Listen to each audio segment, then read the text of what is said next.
Hello guys, welcome back to my channel. तो आज मैं क्या लेके आई हूँ, आप देख सकते हैं इतनी सारी जो चटनियाँ हैं वो बहुत ही डिलीशियसली ऑसम लग रही हैं। तो ये हमारी कचौरी जो कि मूंग की कचौरी है, और ये बड़ी कचौरियाँ जो है ये राज कचौरी है जो कि प्याज की बनी हुई कचौरी। ये जो चाट बनाओगे इसी में क्या बना, ये क्या है? अच्छा क्या हो? हाँ, तो मैंने इसकी चाट बोली है, तो मैंने इसी की चाट बोली है ना। ये प्याज कचौड़ी है, कितने की एक? और सादा?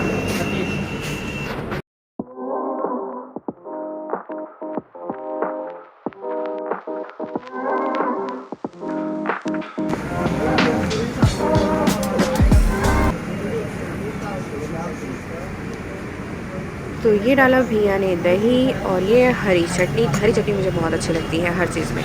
और ये है मीठी चटनी, और हरी चटनी और मीठी चटनी का कॉम्बिनेशन तो माशाल्लाह बहुत अच्छा होता है। तो ये हमारी कचौरियाँ तैयार हो गई है। कुछ इन्होंने अपने सीक्रेट मसाले ये डाल रहे हैं, और ये गार्निशिंग के लिए प्याज और सेव। तो बेसिकली इस कचौरियों का जो प्राइस है वो मैं बता दूं आपको, ये है अगर आप नॉर्मल कचौरी लेते हैं तो एक कचौरी का प्राइस है 25 रुपीज़, और अगर आप ऐसे चाट के साथ बनवा कर अगर आप लेते हैं तो वो है 30 रुपीज़। तो it was good, it was वर्दी। बहुत ही अच्छा लग रहा है। ऊपर से इन्होंने अनार के दाने भी डाले हुए हैं, तो all together it is good. Let's try it.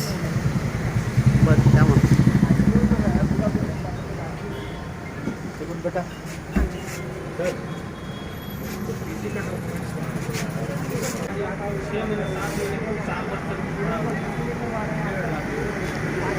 तो it was awesome, mind blowing. मुझे खाकर बहुत मज़ा आया, बिकॉज ये खट्टी मीठी थी और तीखी भी थी, मतलब सारा का कॉम्बिनेशन एक साथ था, तो मुझे बहुत ही अच्छा लगा था। All together it was really good, और बहुत हाइजीन भी मेंटेन किया है इस होटल ने। और यहाँ पर जो कचौरियाँ हैं वो बहुत ही जल्दी पूरी कचौरियाँ बिक जाती हैं। ये आई थिंक मॉर्निंग का टाइम था, मैं आई थी 11:30 अप्रॉक्स में आई थी यहाँ पर, और यहाँ पर ऑलरेडी बहुत भीड़ था।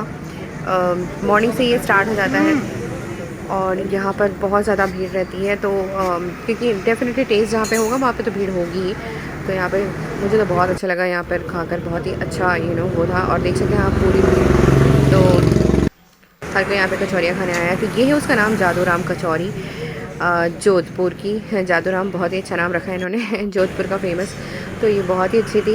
यहाँ पे मूंग की कचौरियाँ भी, मूंग की कचौरियाँ क्या सिंपल हो जाती है, वो हमेशा हमने टेस्ट किया। तो जो डिफरेंट था वो था हमारे लिए प्याज की कचौरियाँ। तो ये है हमारा लंच का टाइम हो गया है, और आज मैंने खुद ही मेहनत किया है आप लोगों के लिए। तो ये बेसिकली है पोटैटो करी। आई नो ये इंडियन कॉन्सेप्ट के हिसाब से ये बहुत ही सिंपल दिख रहा होगा, but it is not that simple, because ये है भूटानी पोटैटो करी। तो भूटानीज इसको राइस के साथ खाते हैं, और ये बहुत ही टेस्टी होता है। मैं बैंगलोर में ये सीखी थी, मेरी एक फ्रेंड थी यांगचंग, तो वो भूटान से थी, तो उसने ही वो ही बनाती थी और उससे ही मैंने सीखा था। तो इसको बनाने का प्रोसेस कुछ भी नहीं है, बहुत ही सिंपल है।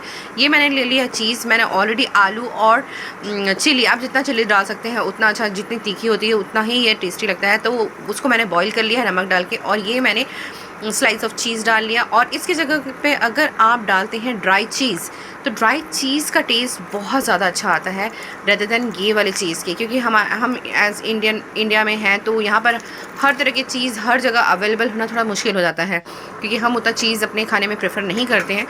तो this is like I just use this one, but अगर आप ड्राई चीज़ यूज़ करेंगी तो वो ज़्यादा यमी होगा, और इसमें भी वो अच्छा ही टेस्ट देता है। बहुत ही अच्छा टेस्ट आया था इसमें भी।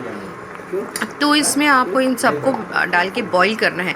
आलू को आप तब तक बॉईल करेंगे जब तक एक वाइटिश सा उसमें से ना निकले, उसकी पूरे पानी में वाइटिश सा ना लगे, मतलब थोड़ा सा गाढ़ा सा जो होता है ना, थिक होता है उसकी ग्रेवी, तो वो थिक होनी चाहिए। तो वैसा ये बनेगा तब ये बहुत अच्छा लगता है राइस के साथ। और हम इसे बहुत ज़्यादा खाते थे, मतलब जब भी हम जाते थे यांगचंग ये बनाती थी, और हमें बहुत मज़ा आता था। तो ये है तो ये पूरा धुआं उठ रहा है इसका। तो ये मैं थोड़ा टेस्ट करके देख रही हूँ कि एट लास्ट ये कैसा टेस्ट में आया है। No doubt it was good. तो ये ऐसा जो थिक ग्रेवी है वाइट कलर का, ये आना चाहिए, तब ये आपका पक गया है। तो बस आपको कुछ नहीं करना है, इसमें ज़्यादा मेहनत नहीं है, सिर्फ आलू काटने की मेहनत है। और इसमें आप ऊपर से कुछ मत डालना, क्योंकि उसका टेस्ट नहीं तो चेंज हो जाएगा, क्योंकि हम इंडियन कॉन्सेप्ट के हिसाब से हम थोड़े से धनिया वनिया डालते हैं, ये सब कुछ मत डालना। So now it's my tea break time. हम खाना बनाते बनाते थक चुके हैं, तो सोचा बीच में रिफ्रेशमेंट के लिए थोड़ा टी ब्रेक ले लिया जाए। तो बेसिकली चाय मैं कभी पीती नहीं हूँ, it's completely depending on my mood. मैं बहुत ही रेयर टाइम पे चाय पीती हूँ। आई नो इस चीज़ को सुनकर जो चाय लवर्स हैं उनको बहुत ही ऑकवर्ड लगेगा। तो मुझे चाय जब भी चाहिए तो उसके साथ मुझे या तो पार्ले जी का बिस्किट चाहिए या तो पतंजलि का बिस्किट। तो this time I was having Patanjali का बिस्किट। सो बहुत ज़्यादा ठंड थी, बहुत बहुत ज़्यादा ठंड थी, पूरा फॉगी वेदर आप देख सकते हैं। उसके साथ चाय की चुस्कियाँ लेते हुए गैलरी में खड़े होके बाहर देखना। तो I was really enjoying my time. मेरे को यही सब बहुत अच्छा लगता है और खाना is one of the favourite. तो गर्मा गर्म चाय की चुस्कियाँ लेना इतनी ज़्यादा ठंड में, कम्प्लीटली फॉगी वेदर था, और उसमें चाय डुबाकर बिस्किट डुबाकर चाय में पीने का एक अलग ही मज़ा है, बाहर नेचर को एन्जॉय करते हुए। तो I was completely on another world. I was enjoying a lot. मुझे तो बहुत मज़ा आया। आई होप आपको देख के मज़ा आया होगा। तो ये फाइनली हमारी जो सब्जी है वो रेडी हो चुकी है। ये जो थिक ग्रेवी है, ऐसा ही थिक ग्रेवी इसमें आना था, तभी ये बहुत अच्छा टेस्ट देगा।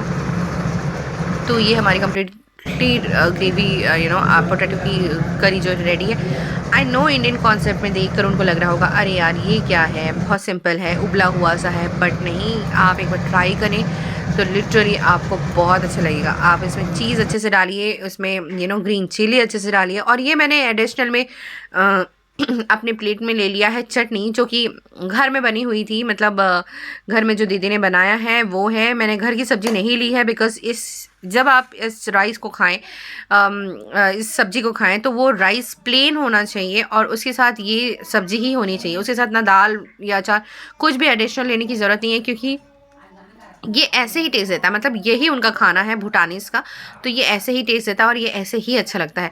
तो इसलिए आप जब भी इसको ट्राई करें तो ये सिर्फ ये 2 चीज़ें ही ट्राई करें। मैंने चटनी ऐसे ले लिया है, बट वो मैं एकदम ही लास्ट में खाने वाली हूँ, क्योंकि नहीं तो मैं टेस्ट ख़राब नहीं करना चाहती थी। तो ये उनका ट्रेडिशनल सब्जी है, सब्जी और राइस है, जो इस तरह से ही भूटानीज़ खाते हैं, और ये बहुत तीखी थी और बहुत ही टेस्टी बनी थी। ये हम बहुत ज़्यादा खाते थे जब हम बैंगलोर में रहते थे। तो लंच के टाइम पे मेरी फ्रेंड बनाती थी इसको, जिसका नाम था यांगचेंग, जो कि भूटान से थी, और वो लाती थी ड्राई चीज़ इसके साथ। और उसके साथ वो हर आफ्टरनून में जब भी हम कॉलेज से छुट्टी होकर जब हम आते थे, तो हम यांगचेंग के घर पे रुकते थे, और लिटरली महीने के 15 दिन हम वहीं खाना खाते थे। मतलब हम अपने होटल का अपने पीजी का खाना छोड़कर हम वहाँ का खाना खाते थे आफ्टरनून के टाइम पे, और हमें बहुत अच्छा लगता था, बिकॉज हमें स्पेशली हमें क्रेविंग होती थी इस खाने को खाने के लिए। तो हम सारे फ्रेंड्स मिलके उसके पास जाते थे। नो डाउट बेचारी मेहनत भी करती थी हमारे लिए। तो वो भूटानीज़ थे। भूटानीज़ बहुत ही रिस्पेक्ट देते हैं, बहुत रिस्पेक्टफुली बात करते हैं। उनका मतलब एक अलग ही अंदाज है लाइफ का। अगर उनसे एक पेन भी मांगो ना, तो वो आपको झुक कर प्यार से बो डाउन होते हैं, और वो पेन आपके हाथ में देंगे, या फिर चौक हमारे सर के हाथों में जैसे देते थे वो लोग। तो वो लोग बहुत ही सिंप्लिसिटी के साथ बहुत ही हाई मोरालिटी वाले लोग होते हैं।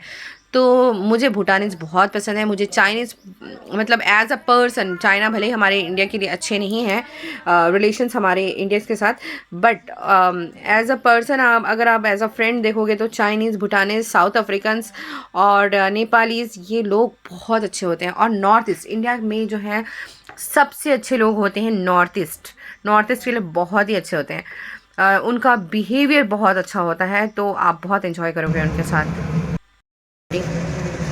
तो अब आ गया हमारा नेक्स्ट डिश, जो है हमारा बाजरे की रोटी। बाजरे की रोटी आज हमारे घर पे ही बन रही है, हमारी दीदी बना रही हैं। दीदी हमारी बहुत अच्छा खाना बनाती हैं। मतलब अगर वो एक दिन ना आए तो फिर दिल बैठ सा जाता है।